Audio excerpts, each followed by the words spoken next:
Anjar akhirnya mengambil keputusan. Ia akan menjalani hidup sebagai istri bayaran, melayani seorang pria yang tidak ia cintai. Tapi demi keluarganya, ia rela. Ia rela menjadi istri pinjaman di tanah rantau.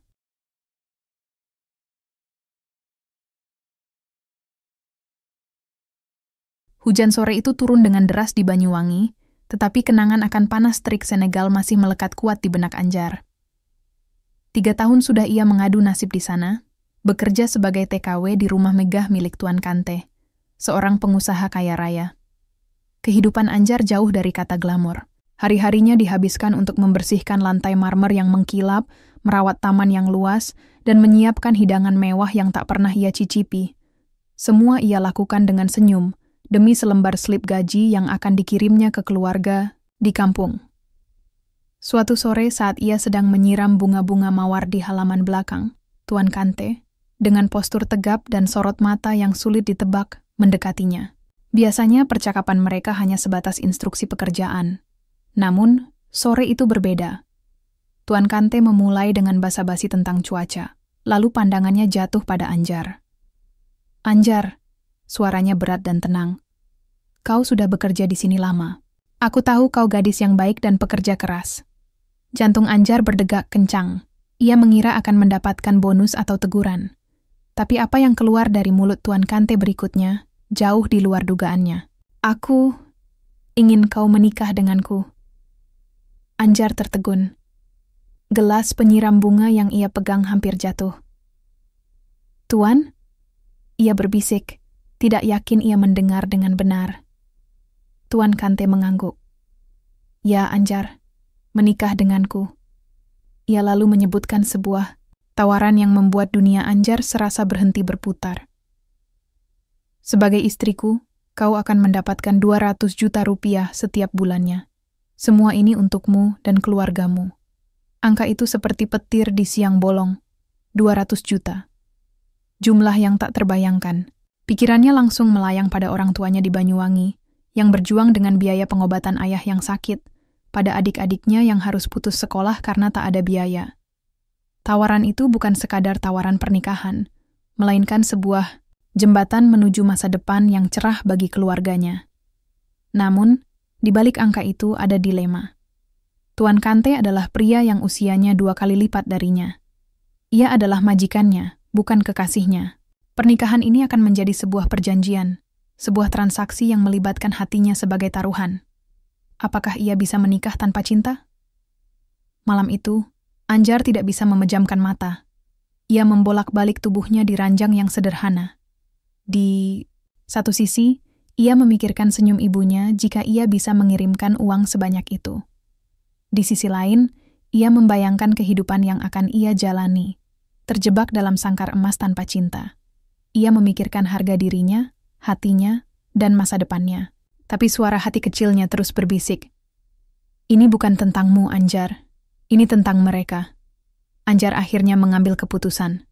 Dengan berat hati, ia menerima tawaran itu, mengorbankan perasaannya demi kebahagiaan orang-orang yang ia cintai. Ia tahu jalan yang ia pilih ini tidak mudah. Ia akan menjalani hidup sebagai istri bayaran, melayani seorang pria yang tidak ia cintai. Tapi demi keluarganya, ia rela. Ia rela menjadi istri pinjaman di tanah rantau. Keputusan Anjar untuk menerima tawaran Tuan Kante bagaikan beban berat yang ia pikul di pundaknya. Malam itu terasa panjang. Setiap detiknya dipenuhi oleh pertentangan batin yang tak berkesudahan. Di satu sisi, ia melihat wajah orang tuanya yang menua dan adik-adiknya yang masih belia. Ia membayangkan senyum bahagia mereka saat menerima kiriman uang yang bisa membiayai pengobatan ayah, melunasi utang, dan memastikan adik-adiknya bisa melanjutkan sekolah. Impian sederhana yang selama ini terasa mustahil kini berada di depan mata, terbungkus rapi dalam sebuah lamaran pernikahan. Di sisi lain, hatinya menjerit. Anjar hanyalah gadis desa berusia 20-an yang tumbuh dengan mimpi sederhana. Menikah dengan pria yang dicintainya, membangun keluarga, dan hidup bahagia. Mimpi itu kini harus ia kubur dalam-dalam. Pernikahan ini bukan soal cinta, melainkan sebuah kontrak. Ia akan menjadi istri, namun hatinya tak akan pernah dimiliki. Tuan Kante, pria yang usianya 2 kali lipat darinya, adalah seorang majikan, bukan pasangan hidup. Anjar merasa seperti menjual dirinya, menukar kebahagiaan pribadinya dengan kesejahteraan keluarganya. Setelah melewati malam yang penuh gejolak, Anjar memutuskan untuk menghubungi ibunya di Banyuwangi. Dengan suara bergetar, ia menceritakan semuanya, dari tawaran Tuan Kante hingga keraguan yang ia rasakan. Terdengar keheningan di seberang telepon. Ibu Anjar, seorang wanita tangguh yang telah banyak makan asam garam kehidupan, akhirnya berbicara dengan suara yang penuh kasih.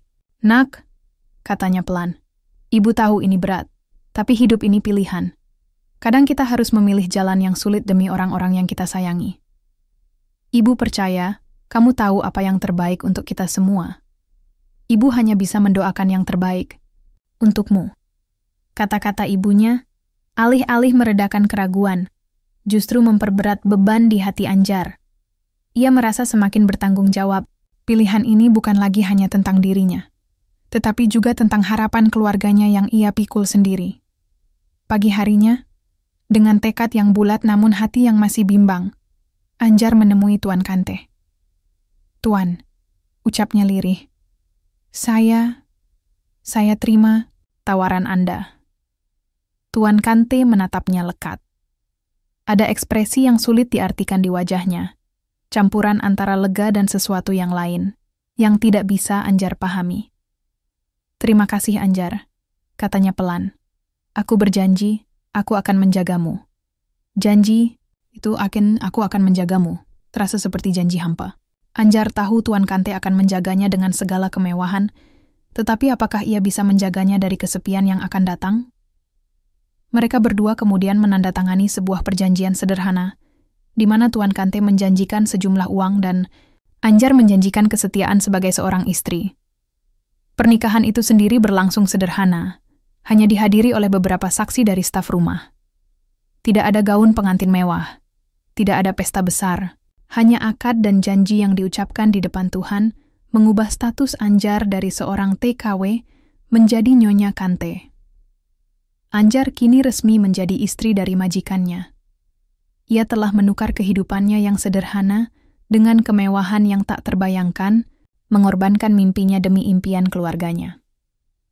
Di dalam lubuk hatinya, ia berharap bahwa pilihan berat yang ia ambil ini akan membawa kebahagiaan, meskipun kebahagiaan itu bukan untuknya.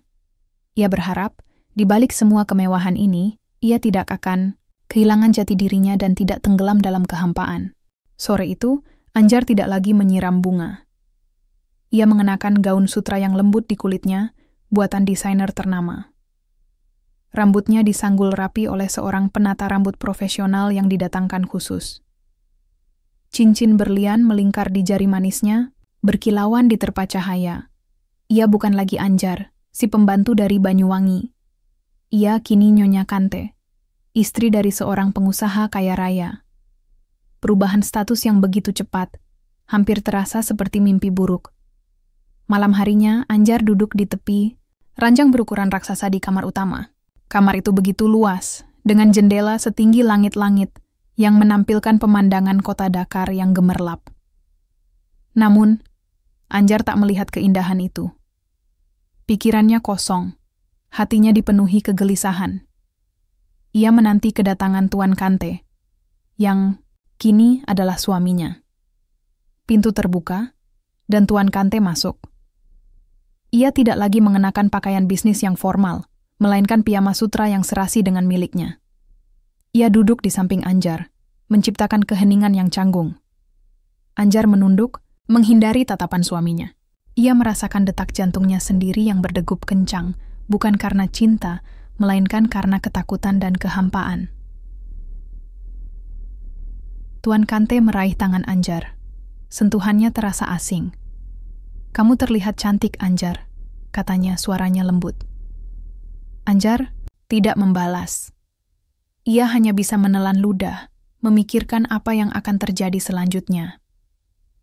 Sepanjang malam itu, Anjar merasakan tubuhnya seperti objek, seperti barang berharga yang telah dibeli dan kini harus melayani pemiliknya. Setiap sentuhan, setiap ciuman, terasa seperti tugas yang harus ia penuhi. Ia tidak merasakan gairah, hanya kewajiban. Pikirannya terus melayang pada kata-kata yang ia bisikkan pada dirinya sendiri. Di malam ia memutuskan menerima lamaran itu. Ini hanya sebuah pekerjaan, Anjar. Ini hanya sebuah pekerjaan. Namun, ia tidak bisa menipu hatinya sendiri. Malam itu, ia merasa tubuhnya dipinjam, bukan dicintai.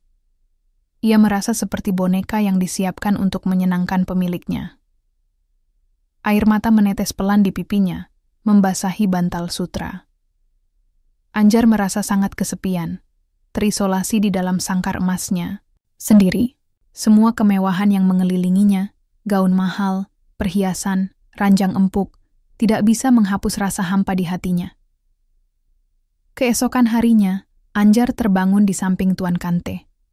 Ia tidak lagi merasa menjadi pembantu yang harus bergegas bangun pagi untuk menyiapkan sarapan. Ia kini adalah nyonya rumah, dengan pelayan yang siap melayaninya.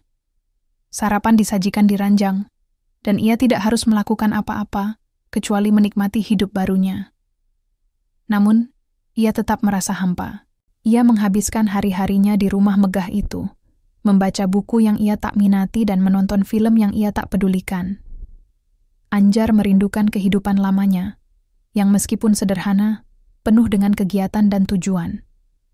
Ia merindukan bau tanah basah, di taman, kelelahan setelah bekerja, dan obrolan ringan dengan para pelayan lain. Ia merindukan dirinya yang dulu. Anjar menyadari, ia memang berhasil membantu keluarganya. Sejumlah besar uang sudah ia kirimkan, dan pesan dari ibunya dipenuhi kebahagiaan dan rasa syukur. Namun, kebahagiaan itu tidak menular kepadanya.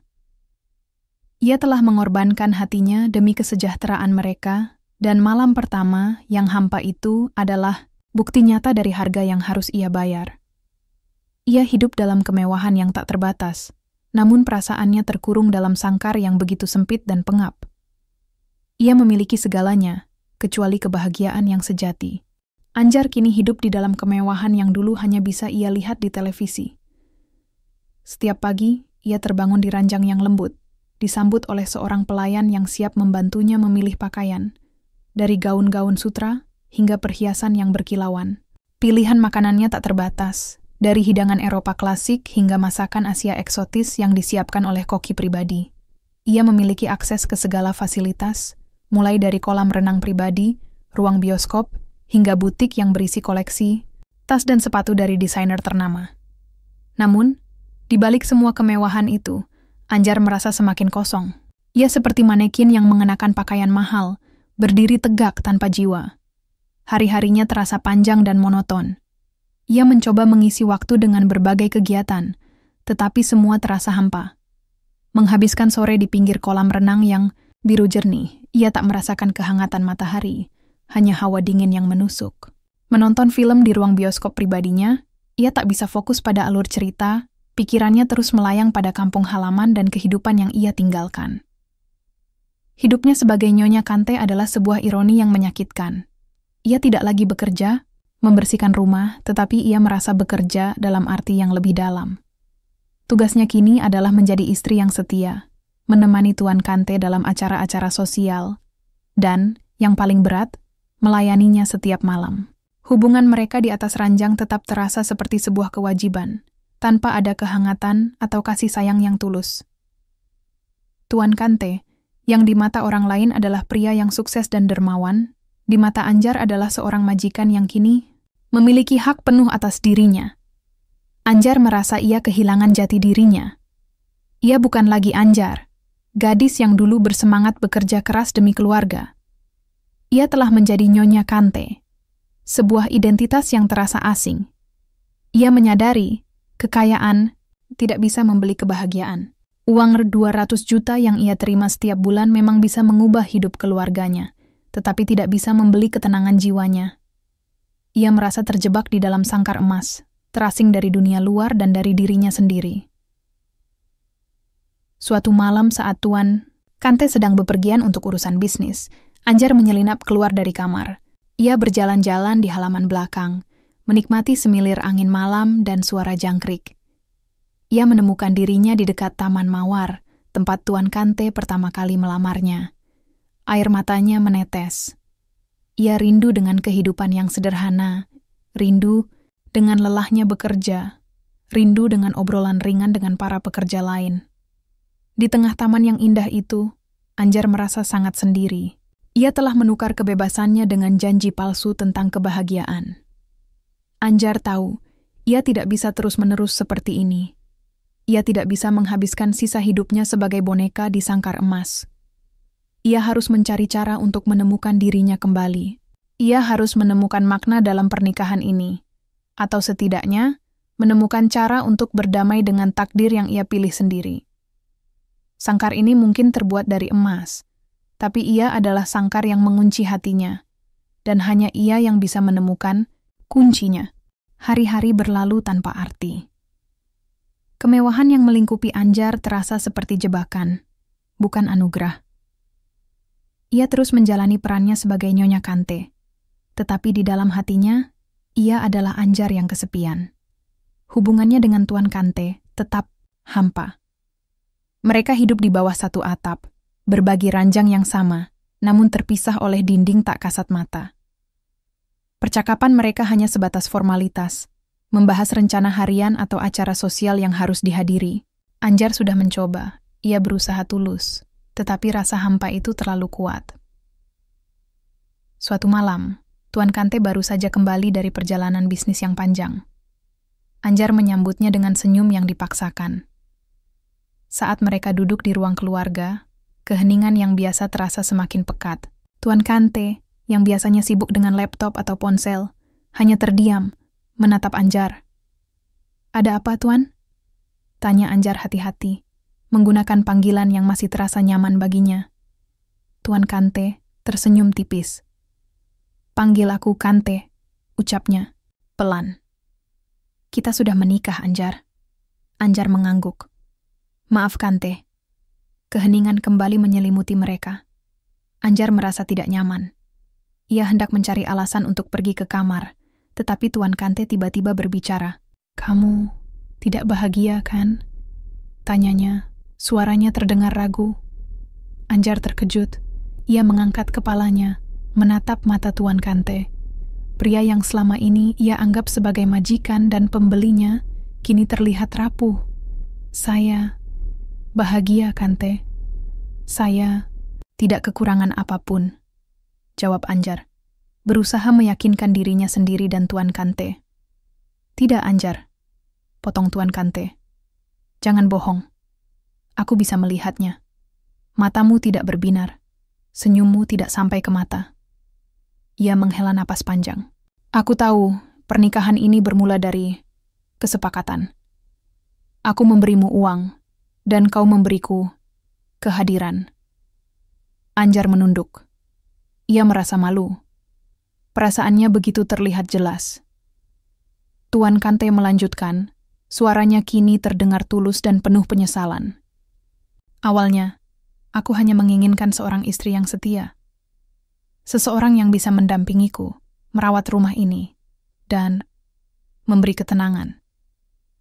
Setelah hidupku yang sibuk dan penuh tekanan, aku hanya butuh seseorang di sisiku. Aku pikir, dengan semua yang kumiliki, aku bisa membeli segalanya. Aku melihatmu, Anjar. Kau gadis yang sederhana, tulus, dan pekerja keras. Aku mengamati bagaimana kau merawat taman, bagaimana kau bersikap sopan kepada semua orang. Aku pikir, kau adalah orang yang tepat untuk mengisi kekosongan di hatiku. Tapi aku salah. Aku tidak bisa memaksamu bahagia." Air mata Anjar mulai menetes. "Saya tidak tahu harus berkata apa, Kante." "Jangan berkata apa-apa," ucap Tuan Kante. "Dengarkan saja. Awalnya, aku hanya menginginkan seorang istri. Tapi seiring waktu, aku mulai jatuh cinta padamu, Anjar. Aku jatuh cinta pada kesederhanaanmu, pada ketulusanmu. Aku tahu ini mungkin terdengar aneh, tapi aku mencintaimu." Pengakuan itu seperti petir di siang bolong. Anjar mendongak, matanya yang berkaca-kaca, menatap Tuan Kante. Ini bukan lagi tentang uang, bukan tentang kontrak. Ini adalah tentang perasaan. Pria yang selama ini ia anggap dingin dan jauh, ternyata memiliki hati yang tulus. Ia tidak pernah menyangka, di balik kekayaan dan kekuasaan Tuan Kante, ada kerinduan akan cinta yang sama seperti dirinya. Aku tidak ingin kamu hanya menjadi istri yang setia, Anjar, lanjut Tuan Kante. Aku ingin kamu juga mencintaiku. Aku ingin kita bisa membangun hubungan yang tulus, bukan sekadar kontrak. Aku ingin kamu bahagia bersamaku. Anjar tak bisa berkata-kata. Hatinya bergetar. Rasa hampa yang selama ini ia rasakan perlahan mulai terkikis. Pengakuan Tuan Kante mengubah segalanya. Ia tidak lagi merasa seperti barang yang dibeli. Ia merasa dihargai, dicintai. Pria di hadapannya bukan lagi majikannya, melainkan seorang pria yang mencintai dan ingin dicintai. Malam itu, di tengah keheningan ruang keluarga, Anjar mulai melihat Tuan Kante dengan mata yang baru. Ia melihat sosok yang kesepian, yang sama-sama merindukan kehangatan dan kebahagiaan. Pengakuan Tuan Kante bagai embun yang membasahi hati Anjar yang kering kerontang. Kata-kata "aku mencintaimu" terus terngiang di benaknya, mengubah seluruh perspektifnya terhadap pria itu dan pernikahan mereka. Selama ini, Anjar hanya melihat Tuan Kante sebagai majikan yang kaya, dingin, dan berkuasa. Seorang pria yang membeli kehadirannya dengan uang. Namun malam itu, ia melihat sosok yang berbeda. Sosok yang kesepian, yang merindukan kehangatan, sama seperti dirinya. Sejak saat itu, Anjar mulai memperhatikan Tuan Kante dengan mata yang baru. Ia melihat bagaimana Tuan Kante di balik sikapnya yang tenang, selalu memastikan Anjar merasa nyaman. Ia ingat Tuan Kante pernah memesankan makanan Indonesia favoritnya setelah ia curhat rindu masakan kampung. Ia ingat Tuan Kante membelikannya buku-buku baru setiap kali ia terlihat bosan. Perhatian-perhatian kecil yang selama ini Anjar anggap sebagai bagian dari kontrak mereka, kini terasa sebagai wujud cinta yang tulus. Tuan Kante tidak hanya memenuhi janjinya secara finansial, tetapi juga berusaha mengisi kehampaan di hati Anjar. Rasa bersalah mulai menyelinap ke hati Anjar. Ia merasa tidak adil. Tuan Kante telah membuka hatinya, sementara Anjar masih mengunci dirinya di dalam benteng yang ia bangun sendiri. Ia menyadari bahwa ia tidak bisa terus-menerus hidup sebagai korban takdir yang ia pilih sendiri. Ia harus mengambil langkah, mencoba untuk berdamai dengan situasinya, dan yang lebih penting, mencoba untuk membuka hatinya. Kante, panggil Anjar suatu sore, saat mereka sedang bersantai di taman. Bisakah kita berbicara? Tuan Kante mengangguk, meletakkan koran yang sedang ia baca. Tentu, Anjar. Selama ini, saya hanya fokus pada apa yang saya korbankan, ucap Anjar, suaranya pelan. Saya pikir pernikahan ini hanya tentang uang. Saya merasa seperti objek. Tuan Kante mendengarkan dengan sabar. Ia tidak menyela. Tapi setelah apa yang kamu katakan, aku mulai melihat hal lain. Aku melihat kamu, bukan hanya sebagai Tuan Kante yang kaya raya. Aku melihat seorang pria yang juga kesepian. Pria yang tulus. Dan itu membuatku merasa bersalah. Jangan merasa bersalah, Anjar. Ini semua salahku. Aku yang memulainya dengan cara yang salah, balas Tuan Kante. Tidak, jawab Anjar cepat. Mungkin memang ini cara takdir mempertemukan kita. Mungkin aku memang harus mengalami semua ini untuk bisa melihat kebaikan di hatimu. Anjar menatap matanya dalam-dalam. Aku tidak bisa berjanji aku akan mencintaimu dalam semalam. Tapi, aku mau mencoba. Aku mau belajar untuk mencintaimu, Kante. Wajah Tuan Kante berubah cerah. Senyum tulus merekah di bibirnya. Itu lebih dari cukup, Anjar. Sejak percakapan itu, hubungan mereka berubah drastis. Mereka tidak lagi hanya duduk diam di ruangan yang sama. Mereka mulai benar-benar menghabiskan waktu bersama. Mereka makan malam bersama di meja yang sama, bercerita tentang masa lalu mereka. Anjar menceritakan tentang masa kecilnya di Banyuwangi, tentang keluarga dan impian sederhananya. Tuan Kante menceritakan tentang perjuangannya membangun bisnis dari nol, tentang kesepian yang ia rasakan di puncak kesuksesan, dan tentang mimpinya untuk memiliki keluarga yang hangat. Mereka mengunjungi tempat-tempat baru, seperti pasar lokal, yang ramai, atau kafe-kafe kecil.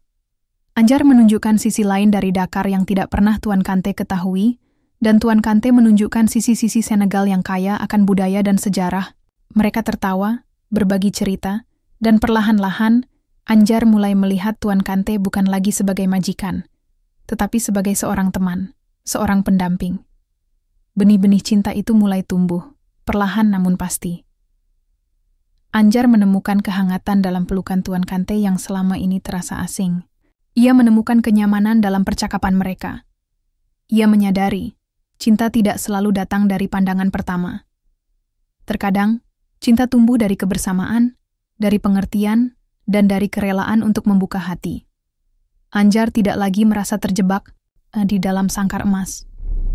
Ia kini merasa di rumah, di samping seorang pria yang kini ia mulai pelajari untuk cintai. Setelah percakapan yang mengubah segalanya, Anjar dan Kante, Anjar mulai nyaman memanggilnya demikian, memasuki babak baru dalam pernikahan mereka. Hubungan yang awalnya didasari oleh transaksi kini, perlahan bergeser menjadi ikatan emosional yang tulus. Anjar tidak lagi merasa terbebani. Ia mulai mengambil inisiatif untuk mengenal Kante lebih dalam, bukan sebagai kewajiban, melainkan sebagai keinginan dari hatinya. Suatu pagi, Anjar mengajak Kante untuk sarapan di teras. Ia menyiapkan teh hangat dan makanan ringan yang ia buat sendiri, seperti yang ia lakukan di rumahnya di Banyuwangi. Kante terkejut, namun senyum tulus mengembang di wajahnya. Mereka duduk bersama, berbagi cerita tentang hal-hal sederhana. Anjar menceritakan tentang kenangan masa kecilnya bermain di sawah, sementara Kante menceritakan tentang pengalamannya merintis bisnis dari nol, tidur di kantor, dan menghadapi penipuan. Keduanya menemukan kesamaan dalam perjuangan, meskipun dalam konteks yang sangat berbeda. Anjar mulai menghargai kerentanan Kante.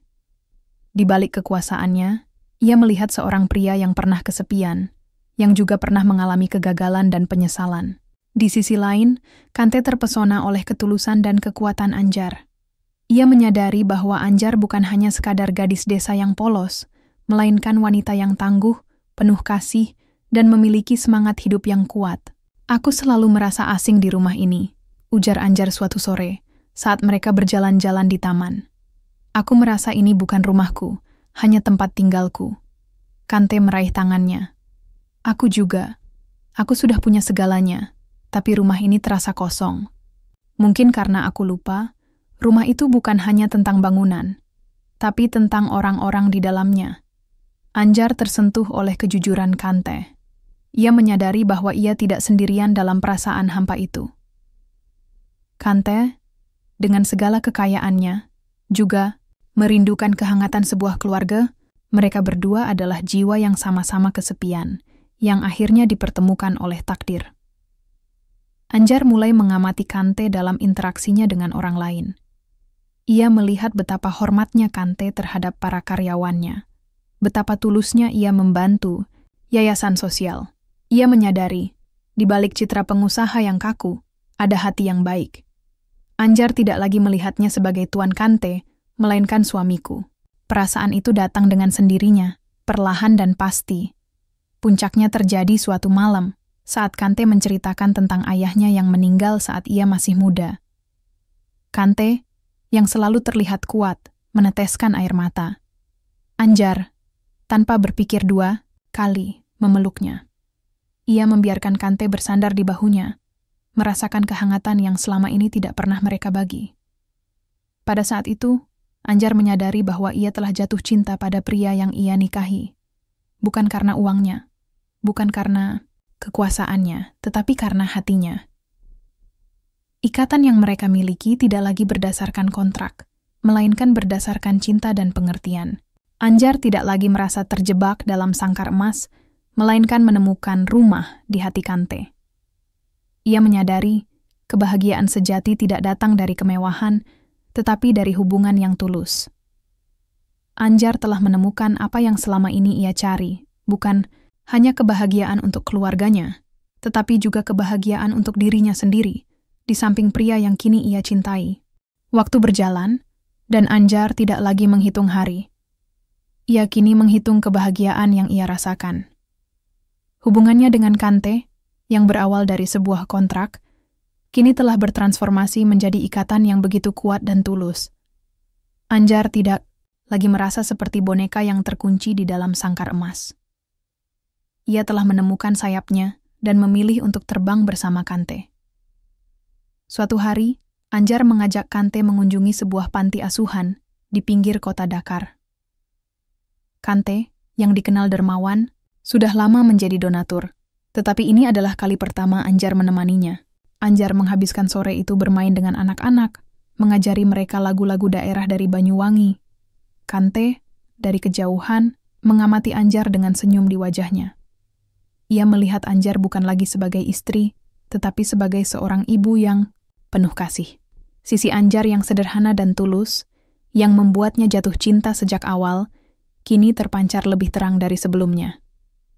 Di panti asuhan itu, Kante menyadari bahwa kebahagiaan sejati Anjar tidak terletak pada kemewahan yang ia berikan, tetapi pada kebaikan hati Anjar sendiri. Ia tidak bisa membeli kebahagiaan Anjar. Ia harus menemukannya bersamanya. Malam harinya, di dalam kamar, suasana di antara mereka terasa berbeda. Tidak ada lagi keheningan yang canggung. Tidak ada lagi sentuhan yang terasa asing. Kante memeluk Anjar, dan Anjar membalasnya dengan erat. "Aku bahagia, Kante," bisik Anjar. "Sangat bahagia." Kante membelai rambut Anjar. "Aku juga, Anjar. Kamu memberiku hal yang tidak bisa dibeli oleh uang, cinta sejati." Anjar tidak pernah menyangka takdir akan membawanya sejauh ini. Ia datang ke Senegal sebagai TKW, hanya bermimpi untuk menafkahi keluarganya. Namun, ia kembali ke Indonesia tidak hanya dengan uang yang melimpah, tetapi juga dengan sebuah keluarga yang utuh, seorang suami yang ia cintai. Beberapa bulan kemudian, Anjar membawa Kante pulang ke Banyuwangi. Kante, yang terbiasa hidup mewah, terkejut melihat kesederhanaan desa Anjar, tetapi ia menerimanya dengan hati terbuka. Ia disambut hangat oleh keluarga Anjar, yang kini hidup jauh lebih sejahtera berkat bantuannya. Di depan keluarga Anjar, Kante tidak tampil sebagai pengusaha kaya, tetapi sebagai menantu yang rendah hati. Ia berinteraksi dengan ayah Anjar, mendengarkan cerita-cerita ibunya, dan bermain dengan adik-adik Anjar. Keluarga Anjar akhirnya melihat bahwa di balik kekayaan Kante, ada hati yang tulus dan penuh kasih. Mereka tidak lagi memandang pernikahan ini sebagai transaksi, melainkan sebagai sebuah anugerah. Pada malam terakhir Kante di Banyuwangi, ia mengajak Anjar ke tepi sawah, di mana kunang-kunang beterbangan. "Dulu, aku berpikir aku harus mencari cinta di tempat-tempat yang jauh. Padahal, cinta sejatiku sudah ada di depan mata. Kamu, Anjar, adalah jawaban dari semua doaku." Anjar tersenyum, air mata haru mengalir di pipinya. "Dan kamu, Kante, adalah takdir terbaik yang pernah aku miliki." Anjar dan Kante kembali ke Senegal dengan hati yang lebih utuh. Mereka telah menemukan kebahagiaan yang sempurna. Kebahagiaan yang tidak terukur oleh jumlah uang, tetapi oleh kedalaman cinta. Anjar, si TKW dari Banyuwangi, tidak lagi merasa menjadi istri pinjaman. Ia adalah istri yang dicintai, seorang ibu rumah tangga yang bahagia, dan yang terpenting, seorang wanita yang telah menemukan rumah sejati di hati suaminya. Kisah mereka menjadi bukti bahwa cinta sejati dapat ditemukan di tempat dan cara yang paling tidak terduga, melampaui segala perbedaan dan hambatan.